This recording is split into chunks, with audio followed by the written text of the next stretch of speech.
Olá, que Deus abençoe a sua vida, em nome do Senhor Jesus. Você viu o título aí, né?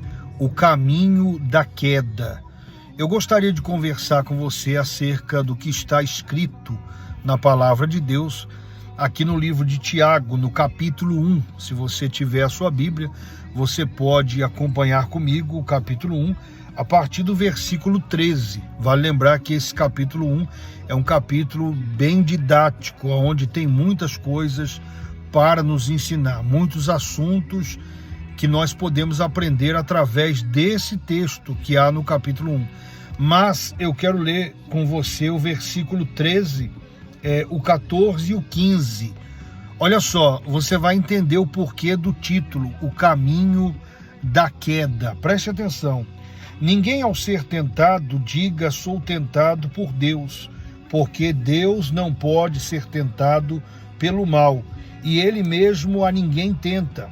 Ao contrário, cada um é tentado pela sua própria cobiça, quando esta o atrai e o seduz.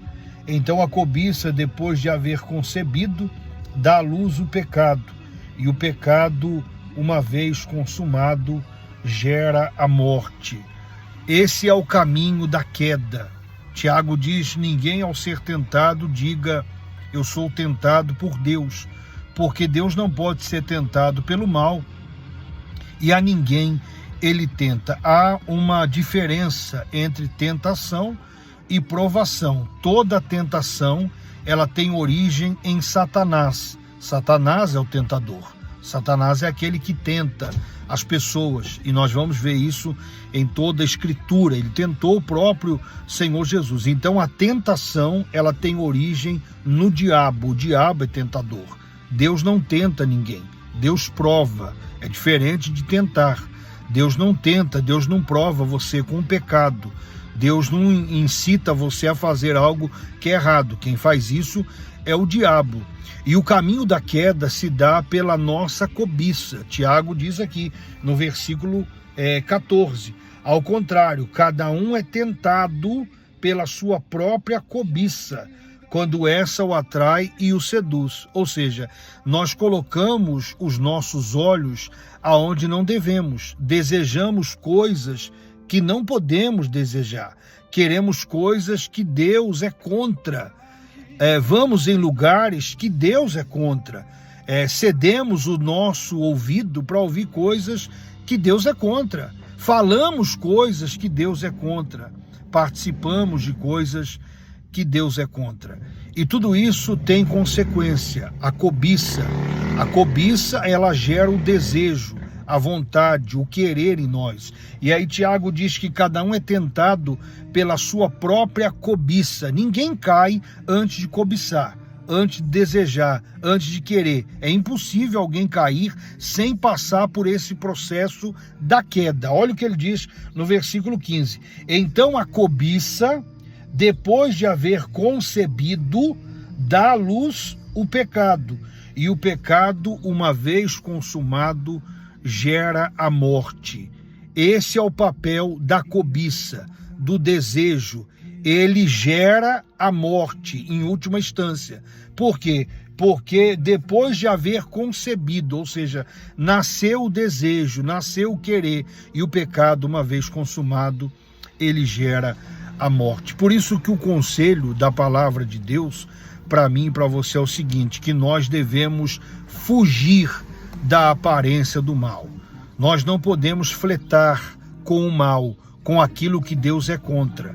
Nós não temos que enfrentar o mal no sentido de achar que podemos andar por terrenos escorregadios. Não, tem ambiente que não é para mim. Tem ambiente que não é para você. Tem conversa que não é para mim.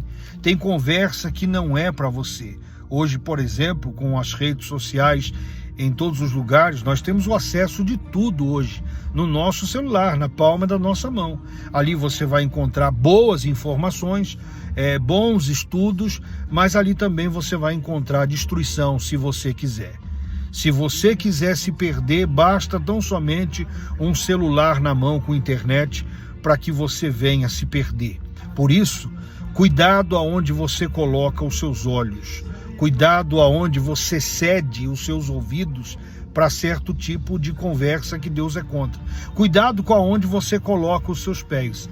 Aquilo que no momento pode parecer inofensivo ou é inofensivo a você, lá na frente pode ser o motivo da sua queda, da sua destruição. Vigiar é o melhor que nós temos a fazer. Vigiar e orar. E fugir da aparência do mal. Tudo aquilo que Deus condena, eu e você devemos condenar também. Tudo aquilo que Deus é contra, eu e você também devemos ser contra. E assim nós estaremos seguros, andando segundo a vontade de Deus. Por isso que o salmista diz: a tua palavra é luz para os meus caminhos e lâmpada para os meus pés. Eu e você não precisamos andar perdidos, desorientados de um lado para o outro. Não, a palavra de Deus é o nosso manual de vida. A nossa única regra de fé e prática é a palavra de Deus. Que Deus abençoe você, que Deus nos dê força para permanecermos no centro da vontade dele. Compartilhe esse vídeo, com certeza outras pessoas serão ajudadas através dessa palavra. Forte abraço, fique na paz do Senhor Jesus.